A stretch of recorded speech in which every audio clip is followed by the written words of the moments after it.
नमस्कार दोस्तों, आप सभी का मेरे YouTube चैनल स्टोरी वॉइस में बहुत बहुत स्वागत है।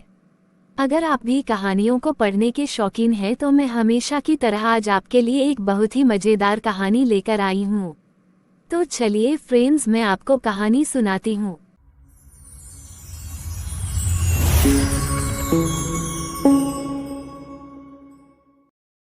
परिवार और माँ, एक प्रेरणादायक कहानी। एक गांव में एक सुखी परिवार रहता था। उस परिवार में 3 भाई और एक बहन थी। उनके माँ बाप उन चारों से बेहद प्यार करते थे, मगर बीच वाले बेटे से थोड़ा परेशान थे। बड़ा बेटा पढ़ लिख कर डॉक्टर बन गया था और छोटा बेटा भी पढ़ लिख कर इंजीनियर बन गया था, मगर बीच वाला बेटा बिल्कुल गंवार और आवारा किस्म का था। कुछ समय बाद उनके दोनों बेटे डॉक्टर और इंजीनियर ने शादी कर ली और कुछ महीनों के बाद ही इनकी बेटी का भी एक अच्छे घराने में विवाह हो गया, मगर बीच वाला बेटा अभी भी कुंवारा ही था। वह अनपढ़ था और कहीं पर मजदूरी का छोटा सा काम करता था। उसको शादी के लिए कोई भी लड़की नहीं मिल रही थी। उसके माँ बाप उससे बहुत परेशान हो चुके थे। अब जब भी उसकी बहन अपने मायके आती थी तो वह अपनी डॉक्टर और इंजीनियर दोनों भाइयों से मिलती थी, मगर बीच वाले भाई से बहुत कम मिलती थी, क्योंकि वह उसे ज्यादा पैसे नहीं दे पाता था।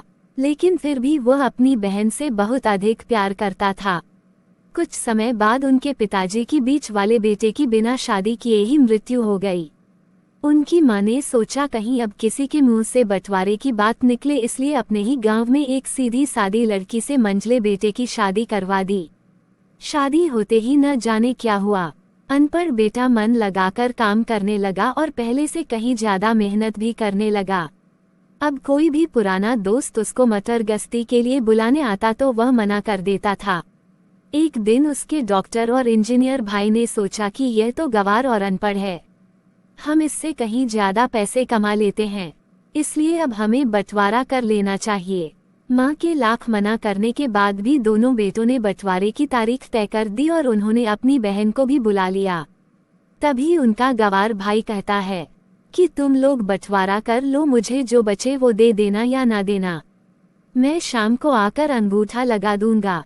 तभी उसकी बहन कहती है, अरे बेवकूफ, तू तो हमेशा बेवकूफ ही रहेगा। जमीन का हिस्सा तो आमने सामने बैठकर होता है। और उसकी माँ भी उसे काम पर जाने से रोकती है।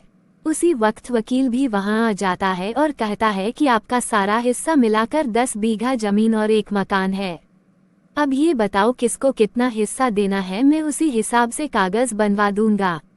तब गंवार भाई कहता है, वकील साहब 5-5 बीघा जमीन हमारे दोनों भाइयों के नाम लिख दो और ये हमारा घर है, मेरी प्यारी बहन के नाम कर दो।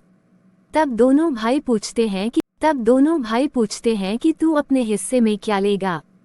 गंवार भाई कहता है कि मेरे हिस्से में मेरी प्यारी माँ है।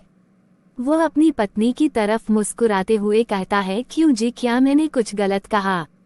उस गंवार और अनपढ़ की पत्नी अपनी सास से लिपट कर कहती है, माँ से बड़ी वसीयत क्या होगी मेरे लिए। उसी वक्त उसका गंवार पति भी अपनी माँ से लिपट जाता है।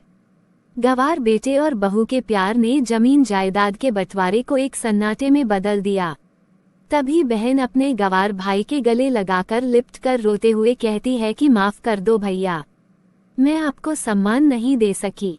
तभी उसका भाई कहता है, मेरी प्यारी बहन, इस घर में जितना अधिकार हमारा है उतना ही तुम्हारा भी है, और रही बात बंटवारे की, तो बंटवारा नहीं करने से जीवन खत्म तो नहीं हो जाएगा।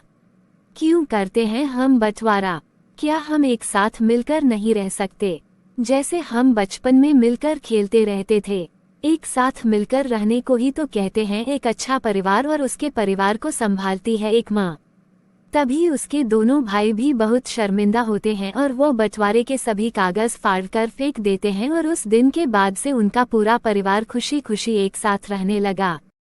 अगर आपको ये वीडियो अच्छा लगे तो एक लाइक कर देना, सब्सक्राइब कर देना और घंटी का बटन दबा देना। Thanks for watching.